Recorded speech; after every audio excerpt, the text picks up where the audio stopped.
Hello बच्चों, let's read the question. The question is a solid body rotates about a stationary axis according to the law phi equals to at minus bt square, where a is 6 radian per second and b is 2 radian per second square. Find the mean values of angular velocity and angular acceleration averaged over the time interval between t equals to 0 and the complete stop. हमें क्या निकालना है? Average angular velocity और angular acceleration निकालना है किस time interval में? t equals to 0 से कंप्लीट स्टॉप में जितना टाइम लगेगा उसके लिए।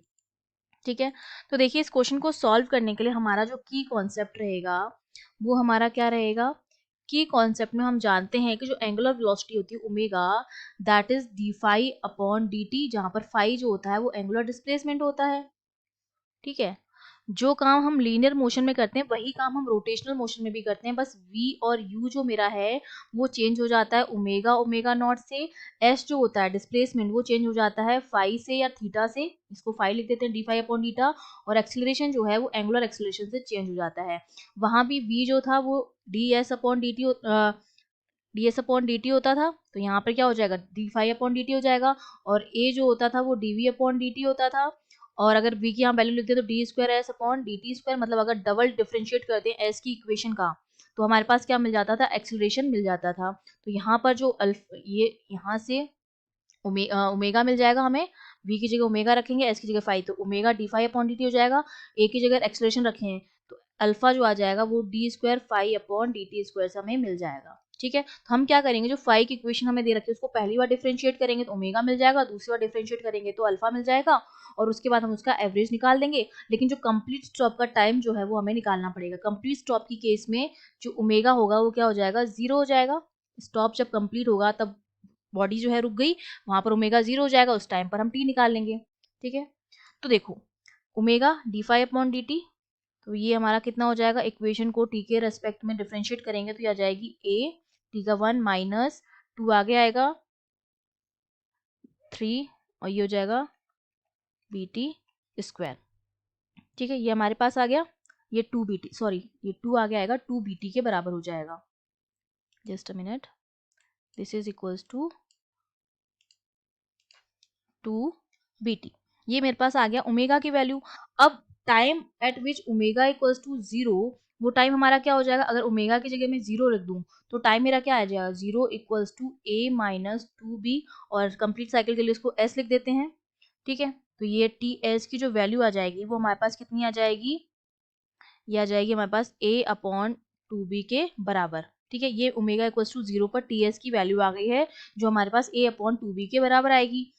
अब हमें क्या निकालना है? एवरेज निकालना है। तो एवरेज जो होता है ओमेगा का average, that is equals to integration of omega D T from 0 to T S and divided by D T from 0 to T S. ठीक है, तो ओमेगा की वैल्यू हम लिख देंगे यहाँ पर 0 से टी एस। ओमेगा हमने कितना निकाला था? a माइनस 2 बी टी, तो a माइनस 2 बी टी डी टी, और यहाँ पर हो जाएगा इंटीग्रेशन ऑफ 0 से T S D T.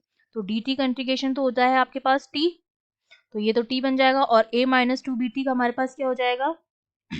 Integration वो हमारे पास हो जाएगा A T minus 2 B T square. ठीक है, यहाँ से ये जो वैल्यू आ जाएगी हमारे पास ये हो जाएगा A T minus 2 B T का स्क्वायर, और यहाँ पर हम क्या रख देंगे? लिमिट रख देंगे 0 से टी एस। टी एस हमने कितना निकाला था? This is a upon 2b, और dt का कितना हो जाएगा? t, और t की वैल्यू है a अपॉन 2b, और यहाँ इसमें भी हम लिमिट रख देंगे 0 से ts तक की, तो वो तो लिमिट हमने रखी दी है, तो ये लिमिट रख के a अपॉन 2b आ गया हमारे पास। ठीक है, ये आ गई हमारे पास वैल्यू। ये वैल्यू रख के जब हम सॉल्व करेंगे तो यहाँ से इसको हमने क्या किया? डिफ्रेंशिएट किया।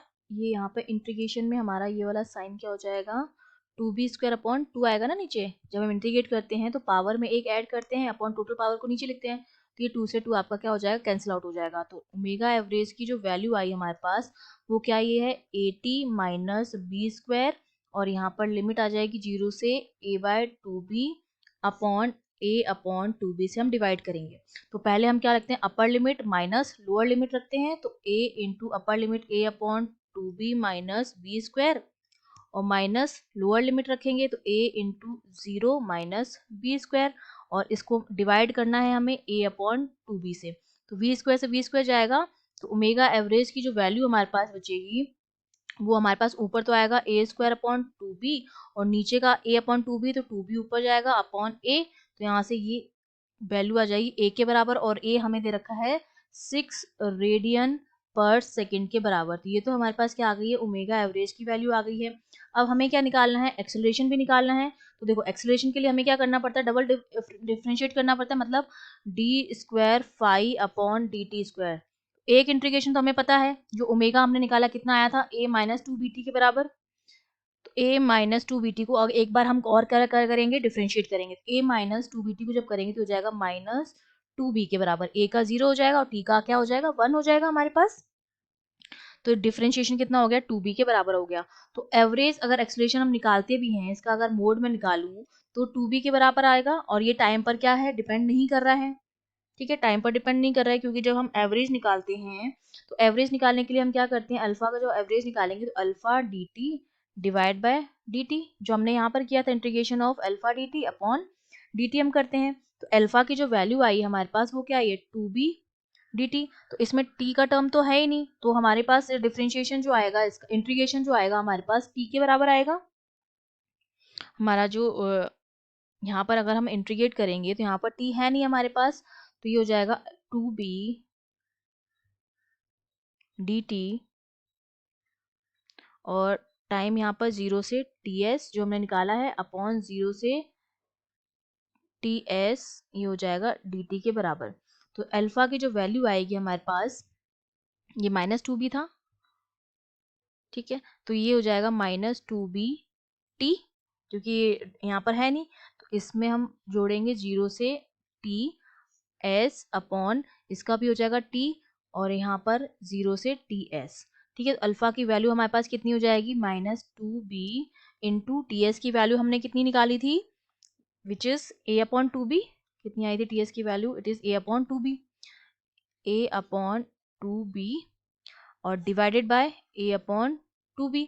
तो यहाँ से 2b तो 2b कैंसिल हो जाएगा, तो अल्फा की जो वैल्यू आती है वो हमारे पास कितनी आती है, माइनस का a और अपॉन a अपॉन 2b, तो 2b तो ऊपर जाएगा और a नीचे रहेगा, तो a से कैंसिल हो जाएगा, तो ये वैल्यू जो आएगी अल्फा की वो माइनस 2b के बराबर आती है।